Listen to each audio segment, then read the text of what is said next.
Greetings to you all, wherever you are, at home or abroad. You're now tuned into TalkSense Media, your voice of reason in the noise. Here we bring you the news that matters to you. Straight talk, clear facts, and honest reasoning, because you deserve to understand what's really going on. Whether it's headlines or what's happening on the streets, if it affects you or your community, we break it down and we talk sense. So let's get into today's story. How can a younger leader like Andrew Holness at age 53 be nudged to step down midterm, while the older leader, Mark Golding, at age 60 is being encouraged to contest the next general election at age 65? I want somebody to make it make sense to me. So yesterday I made a video giving my opinion on a commentary that Dionne Jackson Miller did. But I'll be honest now, I think I misspoke. And you the viewers were very adamant in your position that she was biased and wasn't thinking well of Andrew Holness when she made her statements. Further to that was the timing of her statement, because it raised question, and this came so soon after Andrew Holness had won the general election. His character was tarnished, his image drawn through the mud. Speculations, allegations, and even when they knew what they were saying were lies about bank accounts and the Integrity Commission itself losing its integrity, the issue still remained on the forefront of the PNP's agenda. So with all this in mind, I went back and I listened carefully to her video, and this one was titled, "What's Ahead for the PNP?"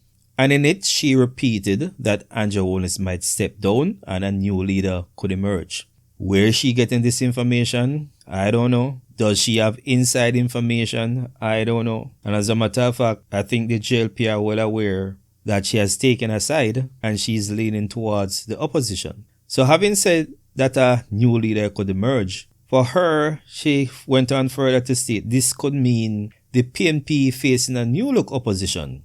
And she went on to say, since Andrew's unfavorability was high, a newer leader might come with greater favorability ratings, which could make it even more difficult for Mark Golding. Yes, she said Mark Golding. She did not say the next PNP leader. She said Mark Golding. Make it more difficult for Mark Golding. Then she praised Mark's progress from 14 seats in 2020 to now 28 seats. And she argued that he deserves to stay in place as leader because he achieved that feat. It was a phenomenal achievement, and based on her opinion, he deserves to stay in place. But that's where the contradiction starts in, but who cares? Because if you think about it, historically, every PNP leader resigns after losing an election. Portia Simpson Miller did so. Peter Phillips did so, because it was tradition. But for Mark Golding, it seems as if he will be treated differently, as though he's an exception. Why? Maybe she can tell. Maybe the party can tell. And then we have the age factor dealing with. Andrew Holness at 53, having won 3 elections, according to Dionne, supposedly has nothing left to prove. Did Andrew say at any point he has something to prove? Or does Andrew Holness have a vision for himself and the Jamaica Labour Party to move the country towards prosperity and towards becoming closer to establishing a first world status?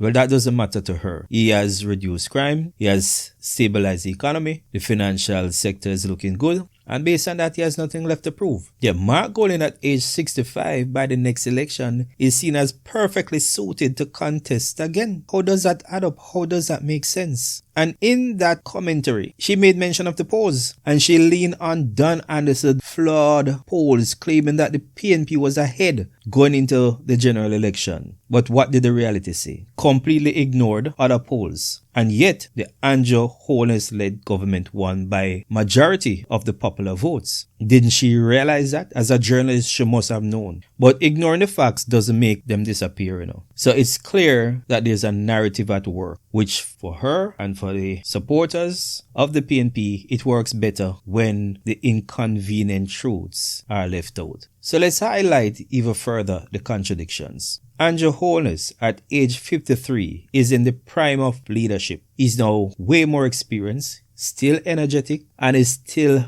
delivering results. Results which he intends to build on for the next 5 years along with the JLP. Yet, based on her perception, her belief, her vision, he should consider stepping aside. And even if she put up a defense and said that's not what she said, this is what is being implied, this is what the Jamaica public and the diaspora heard, she nudging him to step down at his peak rather than risk losing the next general election. What are the odds of him losing to a 65-year-old man who has never gained traction with the people nor within the party? Mark Golding at age 60 lost a party election, yet suddenly is considered fit to lead the PNP into the next general election. Now remember, Portia, Simpson Miller and Peter Phillips resigned immediately after their losses. But the standards seem to be shifting for Mark. Why? Nobody knows. He should decide whether or not he wishes to resign. The question begs, is it because there's nobody else in the party who can sell the image? Is it that because he has the right image, the white man status, his claim to fame, his parenting, their role in society? Because we know that they will more readily support persons of a certain status quo and donate money.